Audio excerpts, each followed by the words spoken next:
सुरुवातीला एक मोठी बातमी। भोंदू अशोक खरातच्या घर आणि कार्यालयावर छाप्यात मोठा खुलासा समोर येतोय। तृप्तबाला बंगल्यातून असंख्य आधार कार्ड आणि पॅन कार्ड जप्त करण्यात आलेले आहेत। तर बनावट बँक खाती उघडण्यासाठी कागदपत्रांचा वापर केल्याचा संशय व्यक्त करण्यात येतोय। प्राथमिक तपासात 131 बनावट खाती उघडल्याचं समोर आलेलं आहे। अहिल्यानगर, नाशिक आणि पुणे इथे आणखी खात्यांचा संशय व्यक्त होतोय। तर अनेक खात्यांना खरातचाच मोबाईल नंबर लिंक असल्याची माहिती समोर येते। पतसंस्थांमध्ये खात्यात स्वतःला नॉमिनी लावून आर्थिक जाळं त्यानं पसरवलं होतं। भक्तांकडून आधार आणि पॅन कार्डच्या झेरॉक्स घेण्याची पद्धत होती।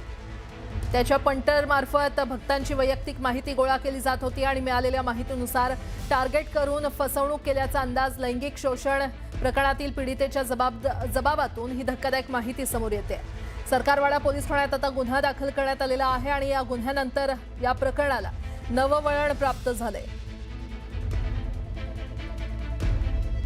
आणि या संदर्भात अधिक माहिती देत आहेत आमचे प्रतिनिधी लक्ष्मण घाटोळ आपल्यासोबत जोडले गेलेले आहेत। लक्ष्मण, प्राजक्ता, नाशिकमध्ये सुरू असलेल्या या अशोक खरात प्रकरणामध्ये दररोज नवनवीन प्रकारचे खुलासे आणि नवनवीन प्रकारची माहिती समोर येते। आता जी माहिती समोर आली आहे ती अतिशय धक्कादायक अशा स्वरूपाची माहिती आहे।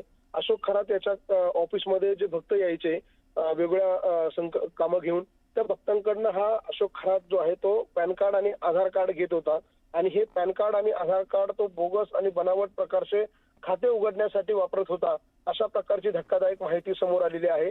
आणि यासाठी तो मुंबई, पुणे, नाशिक आणि अहिल्यानगर या भागातील काही पतसंस्था आहे, त्या पतसंस्थांच्या मॅनेजरला आणि चेअरमनला हाताशी धरून त्या ठिकाणी तो बनावट खाते खोलायचा, त्या माध्यमातून मोठ्या प्रमाणात ट्रान्झॅक्शन करायचा। मात्र हे ज्या लोकांच्या नावावर खातं खोललेलं आहे त्यांना कळायचं नाही। याचं कारण असं होतं की जेव्हा तो खातं खोलायचा त्यावेळेला एक आधार नंबर असायचा आणि एक मोबाईल नंबर लिंकिंग केलेला असायचा।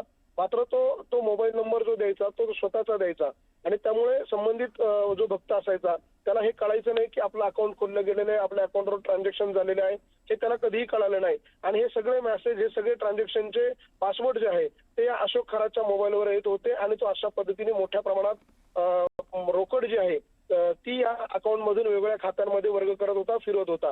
आणि हीच माहिती आता समोर आलेली आहे आणि त्यामुळे अशोक खरातचं हे सगळं जाळं चालवण्यामागचं नेमकं काय कारण होतं, हे रॅकेट तो कुणासाठी चालवत होता, इतक्या मोठ्या प्रमाणात पैशांची देवाणघेवाण कुणासोबत करत होता, ही सगळी माहिती आता हळूहळू तपासात पुढे येणार आहे। प्राजक्ता, लक्ष्मण, अपडेट घेत राहू। तुर्तास धन्यवाद या संपूर्ण माहितीसाठी।